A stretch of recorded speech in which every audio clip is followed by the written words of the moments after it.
Theatre room में ही थे और सारे लड़कों के सामने एक लड़का मेरे पीछे से आया, उसने मेरी पैंट ऐसे खींच दी और मैं कुछ नहीं कर पाई। हम जगह-जगह डॉक्टर्स के पास भागे। ये बहुत ही गलत चीज़ है एक बच्चे के साथ होने के लिए, क्योंकि टीचर्स जो हैं वो बच्चों का सपोर्ट होनी चाहिए। एक बार एक डॉक्टर मेरे जेनिटल्स का वेट चेक कर रहे थे to see if everything was normal, और अक्सर लोग गुस्सा होते हैं जब मैं ये कहानी बताती हूँ। फाइनली मैं एकदम टूटने की स्टेज पे आ गई, तब मैंने मेरी मम्मी को बैठ के बताया कि मम्मी, एक प्रॉब्लम है।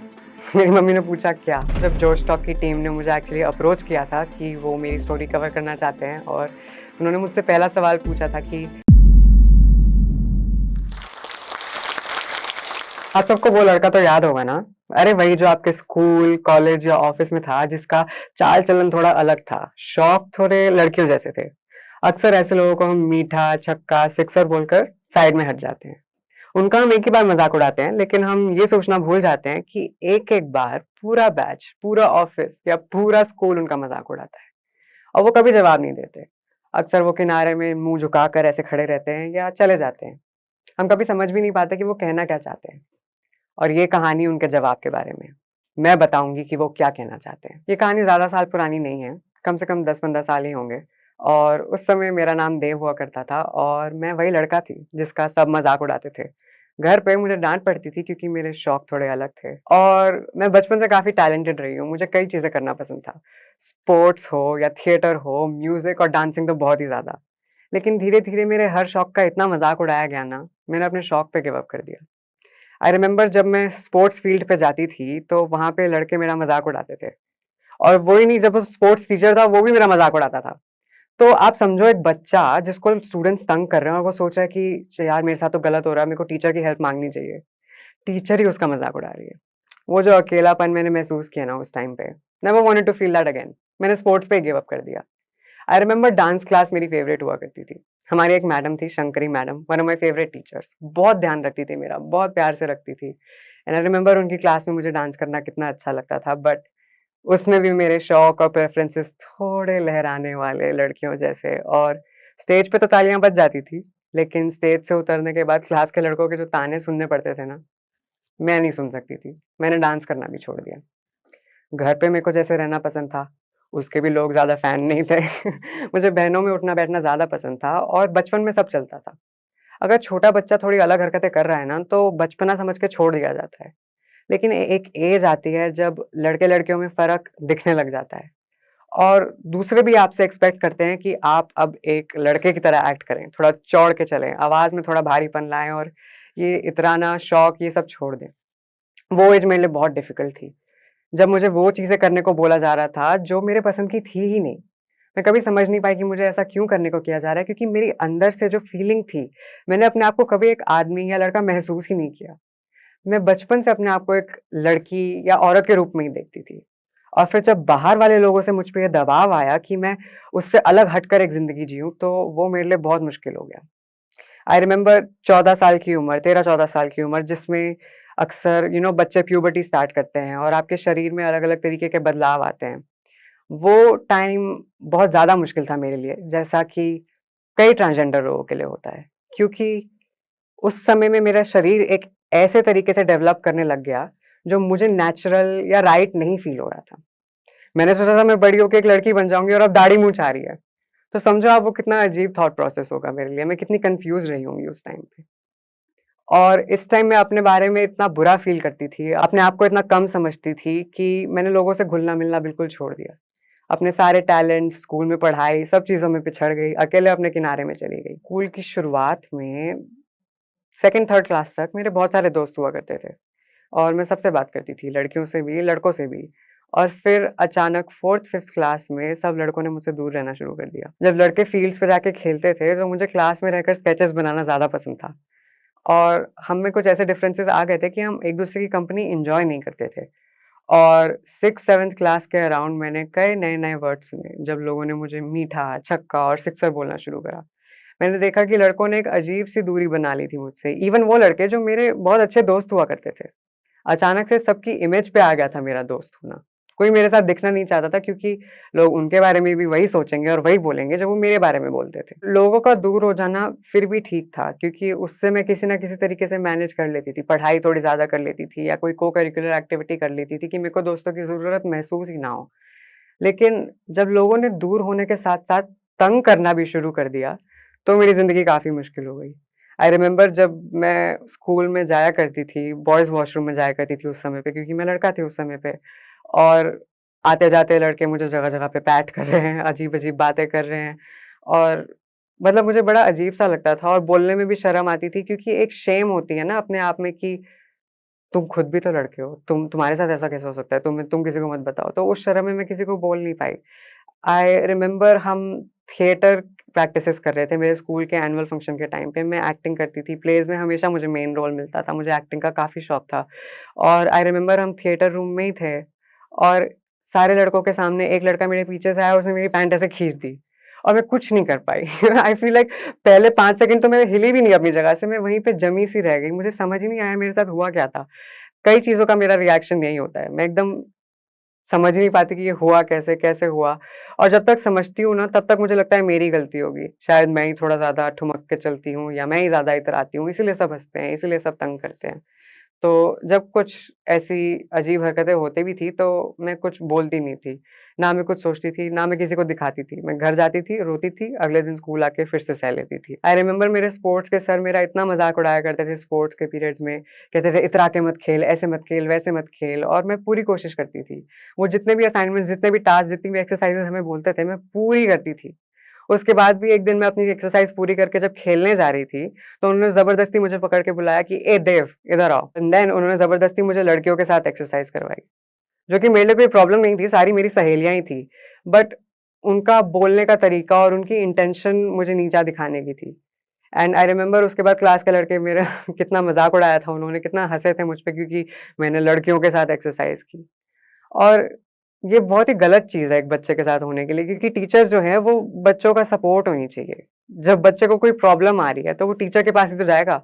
अब यहाँ जब टीचर्स ही प्रॉब्लम बनने को रेडी है तो मैं कहाँ जाती? मैंने बहुत टाइम तक चुप्पी साध के ये टाइम निकालना चाहा कि शायद समय के साथ सब ठीक हो जाएगा। लेकिन एक पॉइंट आया जब मेरी लाइफ़ का हर एस्पेक्ट ही सर्वाइव नहीं कर पा रहा है। ना मेरा कोई टैलेंट बचा, ना मेरे कोई शौक बचे, ना मेरे कोई दोस्त बचे। जब फाइनली मैं एकदम टूटने की स्टेज पे आ गई तब मैंने मेरी मम्मी को बैठ के बताया कि मम्मी एक प्रॉब्लम है। मेरी मम्मी ने पूछा क्या?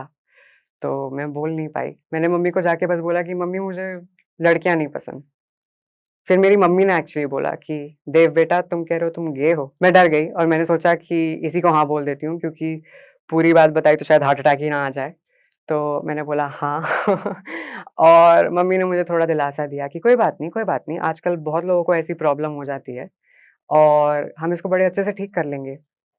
फिर मेरी फैमिली ने उसे ठीक करने की कोशिश की। हम जगह-जगह डॉक्टर्स के पास भागे, फिज़िशियंस के पास भागे, जो फॉर सम रीज़न साइकोलॉजिस्ट बने पड़े थे।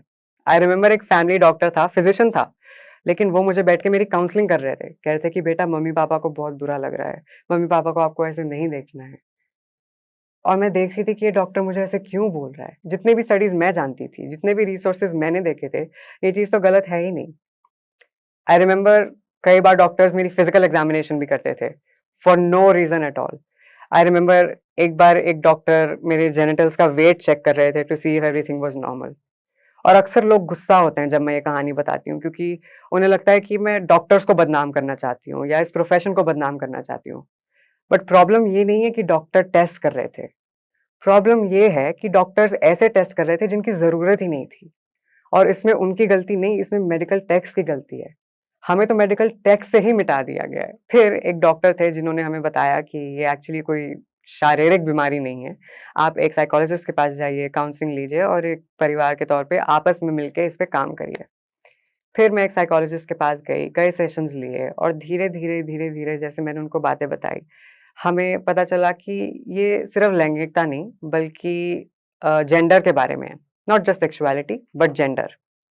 क्योंकि जब मैंने उन्हें बताया कि बचपन से मेरी फीलिंग्स एक लड़की जैसी थी और मैं एक्चुअली अपने शरीर के साथ एक नहीं फ़ील करती हूँ। मुझे लगता है यहाँ पे एक और चीज़ है और यहाँ पे कुछ और चीज़ है।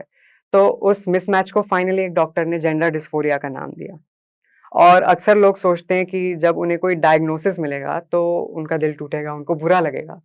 बट मेरे लिए मेरा डायग्नोसिस मिलना ही बहुत बड़ा रिलीफ था, क्योंकि फाइनली मुझे ऐसा लग रहा था कि मेरे साथ जो एक चीज़ हो रही है, उसका कुछ नाम है। ये एक रिकॉर्डेड, रजिस्टर्ड, नॉर्मल चीज़ है। मैं पागल नहीं हूँ, मैं दुनिया से अलग नहीं हूँ, बस दुनिया को हमारे बारे में बताया नहीं जा रहा है। इस डायग्नोसिस के बाद मेरे पेरेंट्स पे ऑब्वियसली बहुत बुरा असर पड़ा, क्योंकि मैं उनका इकलौता और पहला बेटा थी, तो हर किसी के बहुत बड़े-बड़े सपने होते हैं। आई फ़ील लाइक जब भी कोई इंसान ज़िंदगी में कोई भी चीज़ शुरू करता है, तो हम उसके बारे में बहुत सपने देखते हैं, और उन्होंने भी मेरे को लेकर कई सपने देखे थे, जो टूटे नहीं तो कम से कम बदल चुके थे। और उनको भी बहुत टाइम लगा इस बात को एक्सेप्ट करने में और समझने में, और मैं बहुत किस्मत वाली हूँ कि मेरे पेरेंट्स ने मुझे घर से नहीं निकाला या मेरे साथ कभी भी कोई ज़्यादती या गलत चीज़ नहीं करी। मेरे पेरेंट्स ने हमेशा मेरे लिए बेस्ट चाहा है। वो बस दुनिया से डरते थे कि मेरे साथ गलत ना हो जाए, और इसी वज़ह से उनको भी ये बात एक्सेप्ट करने में टाइम लगा, क्योंकि उनकी जनरेशन अलग थी। उनकी जनरेशन में ऐसी चीज़ों के लिए ना तो जगह थी और ना ही ऐसी चीज़ों की बातें होती थी। तो वो समझ नहीं पा रहे थे कि एक इंसान ट्रांसजेंडर होके भी एक अच्छी ज़िंदगी जी सकता है। उन्होंने कई कोशिशें करी मुझे ठीक करने की। मेरे पापा का एक मास्टर प्लान था कि शायद अगर वो बिना मुझे बताएँ सीक्रेटली मुझे मेरे बुआ के घर भेज दें, जहाँ पे मेरे भाइयों के ट्रेनर के साथ वो मुझे एक्सरसाइज़ करवाएँगे, तो शायद 2-3 पुशअप करके मैं एक मर्द बन जाऊँ। लेकिन ऑब्वियसली वो काम नहीं हुआ। एंड ऐसे करके थोड़े-थोड़े कई कोशिशें उन्होंने करी, कई ठोकरें हमने खाई, बट चीज़ें चलती रही, एंड एंड में प्लान ये बना कि मुझे ऑस्ट्रेलिया भेज दिया जाएगा, क्योंकि मेरी मौसी हैं ऑस्ट्रेलिया में, और वहाँ पे ये सब चलता है, वहाँ पे ज़िंदगी ईज़ी होगी। और ऐसे ही सब चले जा रहा था, मैं भी बहुत वेट कर रही थी कि कब स्कूल खत्म होगा, कब मैं ऑस्ट्रेलिया जाऊँगी, कब मेरी नई ज़िंदगी शुरू होगी। फिर स्कूल खत्म होते ही आया लॉकडाउन। लॉकडाउन में हमारे सारे finances tank, no money in the bank, Australia completely off the plan. और फिर मैंने ट्रांज़िशन की शुरुआत लॉकडाउन में घर में ही करी। ये काफ़ी इम्पोर्टेंट डिटेल है, क्योंकि आप समझ के देखिए कि घर में मैं एक बुलीड, इनविजिबल, लूज़र लड़का घुसी, और ट्रांज़िशन के बाद मैं एक काफ़ी कन्वेंशनली अट्रैक्टिव लड़की बन के घर से निकली।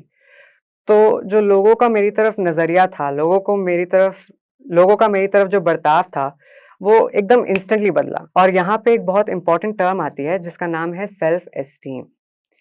आप समझिए कि एक इंसान जिसको बचपन से ताने खाने, मज़ाक उड़वाने और बुली होने की आदत है, अब सब उसको घूर-घूर के देख रहे हैं, उसकी तारीफ़ें कर रहे हैं। लेकिन मेरे मन में मैंने अपने आप को वो सब चीज़ें मान लिया जो लोगों ने मुझे बोला था। मैंने अपने आप को बदसूरत, मीठा-छक्का, मज़ाक, लड़की सब मान लिया है। और अब जब लोग मुझे ऐसे ट्रीट कर रहे हैं कि मैं कोई बहुत अच्छी चीज़ हूँ, तो मैं वो खुद ही एक्सेप्ट नहीं कर पा रही। और ये सबसे बुरी बात होती है लो सेल्फ एस्टीम की, क्योंकि ऐसे लोग अपने आप को अच्छी चीज़ों का हकदार मानना बंद कर देते हैं। आई रिमेंबर जब मैंने ऑनलाइन अपना काम थोड़ा शुरू किया था, जब मैंने मॉडलिंग और मेकअप आर्टिस्ट्री वगैरह इंस्टाग्राम पेज बनाया, क्योंकि मैं कुछ तो करना चाहती थी, घर पे नहीं बैठना चाहती थी। उस टाइम पे मेरा काम काफ़ी अच्छा हुआ करता था। मैंने ना कोई कभी ट्रेनिंग ली, मोस्ट आर्टिस्ट लोग जो होते हैं उनमें एक नेचुरल टैलेंट होता ही है। और शुरू-शुरू में मुझे कई जगह से बड़े-बड़े ऑफ़र्स आया करते थे, और मैं मना कर देती थी, क्योंकि मुझे लगता था कि नहीं, नहीं, नहीं, इनको तो पता ही नहीं है असल में मैं कितनी बदसूरत हूँ, इनको तो पता ही नहीं कि मैं कितना बड़ा मज़ाक हूँ, और मैं काम को मना कर देती थी। बहुत टाइम तक मैं ही अपने रास्ते में सबसे बड़ा अड़ंगा बनकर खड़ी थी, क्योंकि मैंने यहाँ पे ये बात अपना ली थी कि मैं अच्छी चीज़ों की हकदार नहीं हूँ। कहानी में आगे जाने से पहले मैं आप सभी से एक सवाल पूछना चाहती हूँ कि क्या सोचते हैं आप ये एलजीबीटी कम्युनिटी के बारे में? जब आप इनके तौर-तरीके, इनके चाल-चलन देखते हैं, तो क्या ख़्याल आता है मन में कि इनका अजीब-सा स्टाइल है, इनके शौक हैं, इनकी चॉइस है, और एक बड़ा इम्पोर्टेंट पॉइंट आता है, लोग कहते हैं कि ये ना विदेशी ट्रेंड है, वेस्टर्न कल्चर है, इसने हमारा कल्चर ख़राब कर दिया। ऐसे लोगों से मैं पूछना चाहती हूँ, कभी आपने अपना कल्चर देखा है? कभी अपनी हिस्ट्री खोल के देखी है? हमारी तो हिस्ट्री, रिलिजन और मेडिकल टेक्स्ट सब में हमारे बारे में लिखा गया है। भले ही वो होमोसेक्सुअलिटी हो या ट्रांसजेंडर लोग हो या फिर नॉन बाइनरी लोग हों, हमारा वजूद आज से नहीं, महाभारत के टाइम से है। भले ही वो महाभारत का शिखंडी हो या विष्णु जी का मोहिनी रूप या अर्धनारीश्वर, हम जैसे लोगों की चर्चा हमारी हिस्ट्री में हमेशा से है। वो तो जब कॉलोनाइज़ेशन के टाइम पे ब्रिटिशर्स आए, अपनी सेंस ऑफ मोरालिटी लेकर आए, अपने राइट और रॉन्ग के आइडियाज़ लेके आए, उन्होंने हमें नफ़रत करना सिखा दिया, हमें बाँट के चले गए। और जबकि उनके अपने कॉन्स्टिट्यूशंस में एलजीबीटी लोगों को कितने टाइम से जगह दे रखी है। लेकिन यहाँ से एक बात सीखना बहुत ज़रूरी है कि नफ़रत हमेशा सिखाई जाती है। भले वो इंडियन लोगों की एलजीबीटी कम्युनिटी की तरफ हो या स्कूल के बच्चों की मेरी तरफ हो। कोई भी बच्चा उठ के किसी को तंग करने के बारे में अपने आप नहीं सोचता। ये या तो उसने टीवी से या अपने आस-पास के बड़ों से या अपने आस-पास के दूसरे दोस्तों से सुना होता है। क्योंकि नफ़रत सिखाई जाती है, नफ़रत नेचुरल नहीं है। जब ये बात मैंने समझी, तो मैंने खुद से नफ़रत करना भी छोड़ दिया। मैं समझी कि अगर लोग मुझे किसी अलग नज़रिए से देख रहे हैं या मुझे गाली दे रहे हैं या अजीब-अजीब नाम से पुकार रहे हैं, तो उसमें मेरी कोई गलती नहीं है। उन्होंने जो सीखा है, वो मुझे वही बुला रहे हैं। उनके हिसाब से जो सही है, वो मुझे वैसे ही देख रहे हैं। और उनके सोचने के तरीके को, उनकी धारणाओं को अपने आप पे हावी होने देना मेरी बहुत बड़ी गलती थी। और फिर मैंने उस गलती को सुधारने की कोशिश करी। और जिस दिन मैंने लोगों के तानों को साइड में रखकर सचमुच अपनी खूबी और अपनी अहमियत को पहचाना, उस दिन से मेरी लाइफ़ ऐसे बदल गई। मैंने अपनी वो सारी हॉबीज़ को दोबारा करना शुरू किया जो एक टाइम पे मैंने डर के या शर्म से गिव अप कर दी थी। मैंने मेकअप करना शुरू किया, मैंने डांस करना शुरू किया, मैंने अपने पसंद के कपड़े पहने और आज मैं उन्हीं सब फ़ील्ड्स में एक करियर बना रही हूँ as a successful model. Sports से और एक्सरसाइज़ और फिटनेस से डरने वाली लड़की अब बहुत जल्द एक फिटनेस कॉम्पिटिशन की जज बनने वाली है। 18 साल की उम्र में मैं ज़िवामे, इंडिया के सबसे बड़े इंटीमेट वियर ब्रांड की first face of transgender experience बनी। बहुत जल्द मिस ट्रांस क्वीन इंडिया, जो इंडिया का सबसे बड़ा पेजेंट है फॉर ट्रांसजेंडर वुमेन, उसमें मैं दिल्ली को रिप्रेजेंट करने जा रही हूँ as one of the youngest contestant in the pageant's history. हर वो चीज़ जिसे करने से पहले मैं हिचकिचाती थी या डरती थी, आज मैंने उस हर फील्ड में अपना नाम खुद बनाया है। और सिर्फ़ इसलिए क्योंकि मेरा अपने आप में जो विश्वास जागा ना, वो इतना स्ट्रॉन्ग था कि मैंने पीछे मुड़ के नहीं देखा। जब जोश टॉक की टीम ने मुझे एक्चुअली अप्रोच किया था कि वो मेरी स्टोरी कवर करना चाहते हैं और उन्होंने मुझसे पहला सवाल पूछा था कि आपको हमारी सारी स्टोरीज़ में से सबसे ज़्यादा स्टोरी कौन-सी पसंद है और क्यों? तो मैंने उन्हें जवाब दिया था कि मुझे लक्ष्मी नारायण त्रिपाठी जी की स्टोरी बहुत पसंद है, क्योंकि उनकी स्टोरी एक ऐसी स्टोरी है जिससे मैं बहुत ज़्यादा रिलेट कर पाती हूँ, क्योंकि मैं भी उन्हीं की तरह काफ़ी दब-दब के, छुप-छुप के रही हूँ और फिर मैंने अपनी अंदर की औरत को पहचाना और अपने आप को निखारना चाहा। एंड आई स्टिल रिमेंबर उनका एक इतना प्यारा कोट है जो वो हर जगह कहती हैं कि good girls may go to heaven but bad girls go everywhere और उस कोट ने मेरी ज़िंदगी बदल दी थी। और उस टाइम में अपने इंस्पिरेशन को वहाँ देखना और कुछ ही साल बाद अब उसी स्टेज पे आकर अपनी टॉक देना, इतनी बड़ी बात है मेरे लिए। और मैं सोचती हूँ शायद अगर 1 साल पहले ये कॉल आई होती, तो उस शर्मीली एला ने ये ऑप्शन को मना कर दिया होता। But thanks to talks like this, जिन्होंने मुझे कॉन्फिडेंस दिया, मुझे मेरे जैसे लोगों के बारे में पता चला। Now I am a completely different person. कई बार लोग ना मुझे चुप कराना चाहते हैं जब मैं ट्रांसजेंडर लोगों की या एलजीबीटी कम्युनिटी की स्ट्रगल्स हाइलाइट करना चाहती हूँ। कहते हैं कि इतनी सारी गवर्नमेंट पॉलिसीज़ हैं जो तुम लोगों के फेवर में हैं, तुम जगह-जगह जॉब्स ले सकते हो, काम कर सकते हो, पढ़ाई करो, लिखाई करो, तुम खुद ही भीख माँग रहे हो, इसलिए तुम्हारी कम्युनिटी का कुछ नहीं हो रहा। तो मैं ऐसे लोगों को बताना चाहूँ कि जब मैं अपना आधार चेंज करवाने गई थी ना, अपनी डिटेल्स को मेल से फीमेल और अपना नाम चेंज करवाने गई थी, मेरे पेरेंट्स ने बैठ के मेरे साथ पूरी आधार की वेबसाइट रट ली और हम पूरा प्रोसीजर लर्न करके आधार ऑफिस में गए। और वहाँ पे जो बैठे थे सर जी, उन्होंने मुझे देख के बोला कि ये तो होता ही नहीं। फिर मैंने बोला होता है? नहीं, नहीं होता है, आप अपनी वेबसाइट चेक करो, ये तो बिल्कुल कॉमन प्रोसेस है, आप कर दो। कहते नहीं होता। फिर हम थोड़ा आगे पीछे चले, होता है, नहीं होता, होता है, नहीं होता। फिर सर जी सीधी बात पे आए। कहते कि हाँ, होता तो है लेकिन मैं नहीं करूँगा, मेरे पे क्वेश्चन उठ जाएगा। कितनी बार मैं कॉलेजेस में जाती हूँ स्पीचेस देने, जज बनकर, लेकिन मैं कॉलेज में आज तक स्टूडेंट बनकर नहीं जा पाई। क्योंकि मेरे 10th और 12th का सर्टिफिकेट चेंज करना इतना कॉम्प्लिकेटेड प्रोसेस है। स्कूल से सीबीएसई ऑफिस के चक्कर और फिर वापस और फिर बीच में कोई ना कोई अड़ंगा आ ही जा रहा है। मैं कैपेबल एंड वर्दी हूँ एक एजुकेशन के लिए, एक करियर के लिए, लेकिन मैं एक तरीके से उन गोल्स को अचीव नहीं कर पा रही हूँ क्योंकि मेरा रास्ता इतना कठिन बना दिया गया है। और इसीलिए इन चीज़ों के बारे में बात करना और ज़रूरी है, क्योंकि मैं अकेली नहीं हूँ जिसमें इतना टैलेंट, कैपेबिलिटी या सुंदरता है। मेरे जैसी बहुत लड़कियाँ हैं, लेकिन उनकी किस्मत में रेड लाइट्स पे रहना लिखा है। उनकी किस्मत में ब्रॉथल्स में रहना लिखा है। मैं किस्मत वाली थी कि मेरे पेरेंट्स मेरे साथ थे और मैं जो कर रही हूँ वो मैं कर पाई। और हमें ये बात कभी नहीं भूलनी चाहिए कि हमें आपकी सिम्पैथी नहीं, सपोर्ट चाहिए, क्योंकि at the end of the day LGBT लोग भी इंसान होते हैं और उनमें भी वही कैपेबिलिटीज़ होती हैं जो आप में होती हैं। बस अपॉर्च्युनिटीज़ की नहीं है।